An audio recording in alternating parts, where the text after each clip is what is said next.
Kita harus kasih dosen ini beda perlakuannya dengan pegawai biasa gitu loh. Kalau memang dia PNS atau ASN di kementerian ya memang seperti itu. Tapi kan ini perguruan tinggi.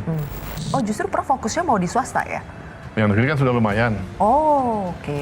Karena ya meskipun negeri kecil, swasta lebih kecil lagi. Nah, saya katakan pada teman-teman, kita kan pendidikan harus inklusif kan? Ya. No one left behind.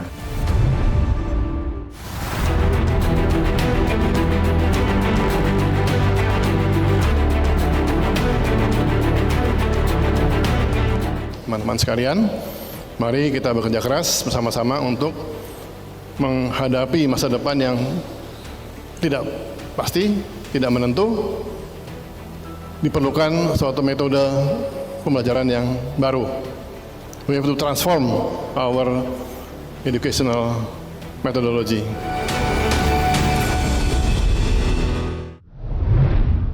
Pemirsa, ketika dunia usaha dan industri semakin kencang berlari, maka tentu kita perlu sumber daya manusia dengan kompetensi yang semakin mumpuni.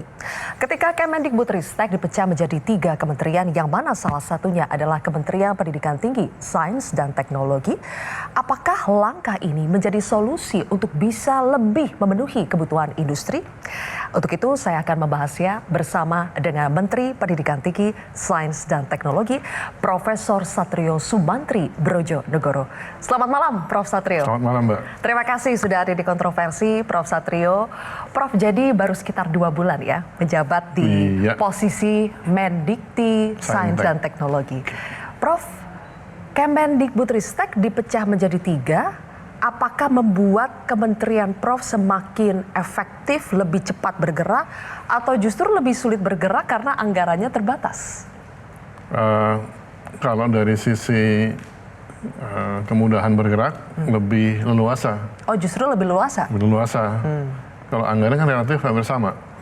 Dulu waktu gabung bertiga itu totalnya 93 triliun. Setelah dipecah 3, Kemdikti Saintek sekarang ini sekitar 33 triliun. Kemudian kami di Kemdikti Saintek 57 sekian triliun. Kemudian Kementerian Budaya sekitar 2 triliun. Jadi di antara 3 kementerian itu yang paling besar adalah Kemendikti Saintek ya? Besarnya kenapa? Karena di Kemdikdasmen mereka tidak bayar langsung sekolah-sekolah dan guru. Itu kewenangan Pemda. Karena kan SD SMP pegang oleh kabupaten, kemudian SMA oleh provinsi. Nah, di Kemdikti Saintek, perguruan tinggi itu kami langsung danai dengan uang yang ada di pusat. Jadi kalau lihat dari total anggarannya paling besar sih Kemdikti Dasmen, karena begitu banyak sekolah. Cuman dicatatnya sebagai anggaran daerah. Ya. Anggaran pusatnya lebih kecil daripada kita. Kita pusatnya besar karena kita harus mendanai perguruan tinggi se-Indonesia. Yang jumlahnya juga lumayan. Jadi relatif lah. Relatif ya. Tapi yang kami dengarkan ternyata 3 kementerian ini tetap meminta tambahan anggaran ya, Prof? Kami minta anggaran karena ada beberapa janji dari teman-teman di kementerian terdahulu yang belum terpenuhi karena memang belum waktunya dan juga terjadinya perubahan-perubahan dari kebijakan. Apa itu, Prof? Selama ini diantaranya pembayaran tukin dosen. Jadi sebetulnya sudah disiapkan sejak bulan Maret lalu, belum dieksekusi oleh yang terdahulu. Kami sekarang mau mengeksekusi, kita lihat memang ada anggaran yang masih harus ditambahkan lagi. Jadi masalah programnya proses. Sudah ada sejak Maret tahun 2024, tapi anggarannya belum cukup, Pak? Belum, iya betul. Jadi itu yang mau diminta tambahkan. Jadi kita minta lagi. sekarang, karena sudah janji gitu loh. Kemenkyu mengatakan baik kita penuhi kekurangannya itu. Butuh tambahan berapa, Prof? Untuk sampai Desember ini kita butuh sekitar 2 triliun untuk pembayaran tukin dosen yang tertunda karena tadi beberapa masalah keuangan negara. Prof. Satrio, Prof. Satrio pernah mengatakan bahwa 3 masalah dasar pendidikan tinggi kita itu adalah ketimpangan akses pendidikan, ketimpangan kualitas pendidikan, dan juga kurangnya relevansi pendidikan tinggi kita dengan kebutuhan industri. Dari 3 masalah dasar itu, yang mau diprioritaskan untuk segera dibereskan itu yang mana, Prof? Yang mau kita bereskan adalah keterkaitan perguruan tinggi dengan masyarakat, nggak hanya industri. Tidak hanya industri. Ya. Kami berpendapat perguruan tinggi itu harus berdampak kepada masyarakat. Apa manfaat perguruan tinggi untuk masyarakat? Perlu didefinisikan dengan baik. Oleh karena itu, perguruan tinggi diharapkan untuk tanda petik belanja masalah pada masyarakat. Memangnya selama ini tidak, Prof? Mungkin belum ya, karena selama ini yang terjadi kan memang perguruan tinggi itu mempunyai satu visi sendiri. Visinya sangat baik, ya, menciptakan tenaga terampil, tenaga yang intelektual dan sebagainya itu. Nggak terlalu melihat sebetulnya masyarakat butuhnya seperti apa. Ya. Akibatnya memang terjadi juga yang dihasilkan perguruan tinggi tersebut memang seorang ahli, tetapi masyarakat atau industri belum memerlukan yang seperti itu. Nah, ini memang dilematis. Karena satu pihak, kalau kita hanya mengandalkan pada masyarakat yang mungkin kebutuhannya relatif sederhana, industri kita misalnya, industri yang ada itu sekarang kan di Indonesia relatif teknologinya kan rendah. Kita nggak punya high-tech industry.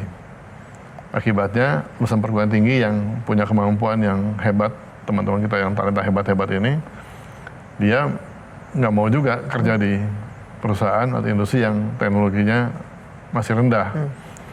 Dan juga masalahnya teman-teman industri yang merekrut pegawai, dia juga tidak mau sarjana yang hebat karena dia mau kalau bisa rekrut SMK aja dah, kan lebih murah bayarnya itu. Jadi ini dilematis. Nah, makanya waktu Pak Presiden Prabowo bicara dengan saya mengenai penugasan ini, saya usul pada beliau, Pak Presiden, kita mesti punya cara yang baru, terobosan baru. Pendidikan kita dorong setinggi mungkin, sebanyak mungkin, serelevan mungkin dengan masyarakat dan industri, tapi juga saya katakan perlu juga industri dibangun secara bersamaan, paralel. Prof. Satrio, persoalan ini kan sudah terjadi bertahun-tahun. Betul. Berganti menteri persoalannya tetap sama ternyata. Sama, betul. Apa yang akan berbeda di zamannya Prof. Satrio untuk mengurai persoalan ini? Ya, insya Allah perbedaannya adalah kami menangani perguruan tinggi tersebut, kita dorong supaya mampu untuk mendorong pertumbuhan industri Indonesia. Jadi kita dorong. Caranya gimana tuh, Prof? Apakah perlu ada insentif? Biasanya kan yang dikaitkan itu harus selalu ada insentif supaya mereka bisa melakukan begitu banyak riset. Tadi belanja masalah ternyata juga diperlukan biaya untuk belanja masalah. Apakah itu yang akan menjadi caranya? Kalau insentif untuk riset kita akan terus tingkatkan, itu pasti. Kita punya dana EPDP yang cukup besar. Dan EPDP menurut Presiden itu di bawah kewenangan kami untuk memanfaatkannya, baik untuk beasiswa maupun untuk riset. Tapi juga kita minta pada pemerintah supaya menginvestasi dalam bidang industri. Industri tidak bisa kita hanya menggunakan dana yang ada, kita perlu investasi. Mendatangkan perusahaan asing, investasi sini. Gitu. Kita perlu mengundang industri besar luar negeri untuk investasi sini dan bangun pabrik di sini. Dengan begitu kita membuka lapangan pekerjaan untuk alumni kita yang punya potensi luar biasa. Yang mana yang bisa dilakukan dengan cepat, Prof? Karena untuk memparalelkan antara industri dengan pendidikan tinggi ini butuh waktu. Bertahun-tahun kita gagal, bukan gagal lah ya, belum mencapai ekspektasi yang kita inginkan. Jadi bagaimana supaya ini terakselerasi, Prof? Yang paling cepat diakselerasi adalah industri berbasis digital. Ya, apalagi sekarang AI segala macam, itu kita coba dorong, itu yang tren ke depan dan itu cepat sekali itunya untuk bisa kita raih peluangnya.